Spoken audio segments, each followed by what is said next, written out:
Om Swastiastu. Salam harmoni. Halo semua, perkenalkan nama saya Nima dari Semanada Utari dengan NIM 2412021184. Nah, di sini saya mau yeping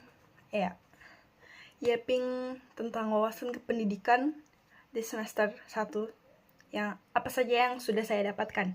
Nah, saya sih nggak pengen bohong ya, soalnya I take note because ternyata ini terlalu banyak, guys. Terlalu banyak buat diingat, nggak bercanda. Ingat sih beberapa. Jadi yang pertama itu kita membahas fakta dan teori. Jadi di sini sesuatu yang saya dapatkan itu ada 4, yaitu fakta, hipotesis, teori, dan hukum. Jadi di sini siklusnya pertama fakta, kedua hipotesis. Setelah hipotesis kita perlu testing. Nah, setelah testing itu kita mendapat teori. Jadi setelah mendapat teori kita bisa memprediksi. Nah, hukum di sini tidak mengajarkan bagaimana cara kerja sesuatu. I think so.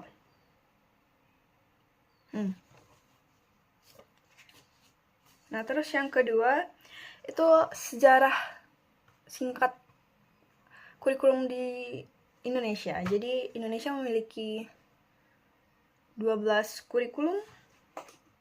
Ya, sepertinya 12. Dan kurikulum yang terakhir itu adalah kurikulum Merdeka yang digunakan untuk mengakselerasi sekolah pada zaman Covid. Oke, selanjutnya itu ada rancangan kurikulum. Nah, di rancangan kurikulum ini saya mendapatkan tugas untuk merancang sekolah beserta kurikulumnya atau ya isi-isinya bersama dengan satu rekan. Jadi satu kelompok itu 2 orang. Nah, saya dengan rekan saya ini memilih untuk menggunakan kurikulum K13 dengan model pembelajaran PBL atau Project Based Learning.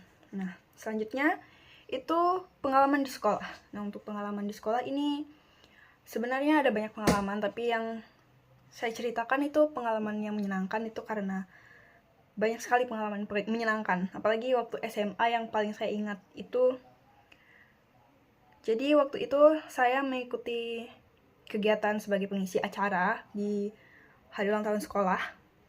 Itu saya menampilkan modern dance dan solo.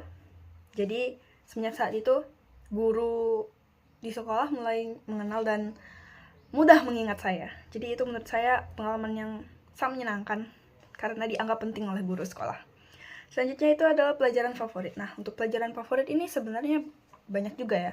Tapi yang paling favorit itu adalah antropologi. Jadi saya dapat antropologi itu waktu SMA. Nah, ini penyampaian cara guru menyampaikan materinya itu sangat menyenangkan. Jadi saya suka. Yang keenam itu ada problem solving. Problem solving itu adalah salah satu soft skill yang harus kita miliki, karena itu sangat penting untuk menyelesaikan masalah ya, namanya juga problem solving. Itu selanjutnya ada guru favorit dengan kompetensi dasarnya. Jadi saya memilih guru SMA saya juga itu karena beliau sangat profesional, berarti kompetensi profesionalnya dapat. Setelah itu pedagogi juga masuk. Pokoknya beliau ini sangat cocok dikatakan sebagai guru karena mencakup semua kompetensi. Ada kompetensi personal, kompetensi sosial, profesional maupun pedagoginya juga sangat melengkapi. Selanjutnya itu catatan pendidikan di Indonesia. Nah, catatan pendidikan di Indonesia ini membahas tentang kesiapan Indonesia menyambut 2045. Jadi di video tersebut dikatakan bahwa pendidikan di Indonesia belum siap untuk menyambut 2045. Jadi rekomendasi yang disarankan itu adalah memperbanyak APBN untuk kegiatan pendidikan, serta meningkatkan anggaran untuk guru. Selain itu juga meningkatkan partisipasi masyarakat dalam pendidikan. Selanjutnya yaitu 21st century learning skills. Jadi kemampuan mengajar di abad ke-21. Di sini meliputi keterampilan dan kompetensi yang memungkinkan individu untuk berkembang dalam dunia modern. Nah,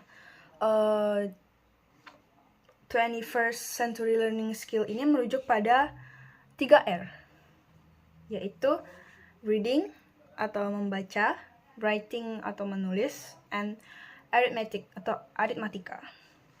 Nah, di skill mengajar abad 21 ini kita punya 4C atau 4C. Itu ada critical thinking atau berpikir kritis. Kedua ada creativity atau kreativitas. Lalu selanjutnya ada collaboration atau kolaborasi. Dan yang terakhir ada communication atau komunikasi. Nah, selanjutnya 9 multiple intelligence atau 9 kecerdasan ganda. Ganda atau majemuk ya? Yang pertama kita punya sharp cookie.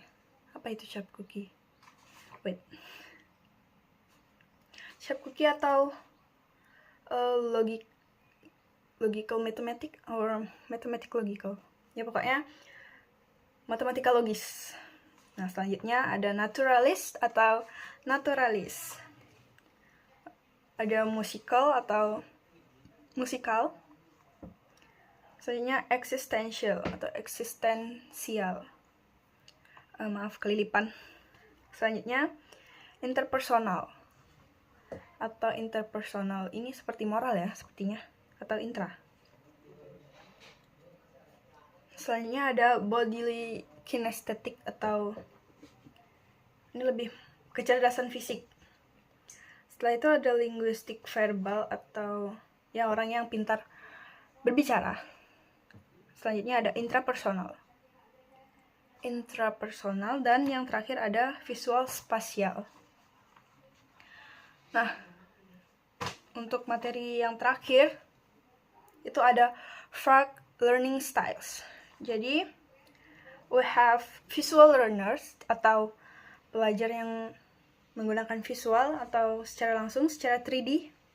Nah, selanjutnya ada auditory learners. Jadi pelajar yang lebih suka mendengarkan materi tersebut. Yang ketiga ada reading or writing learners. Jadi itu pelajar yang lebih suka membaca dan menulis. Saya lebih suka membaca dan menulis, tapi juga auditory learners. Dan yang terakhir kita punya kinesthetic learning style.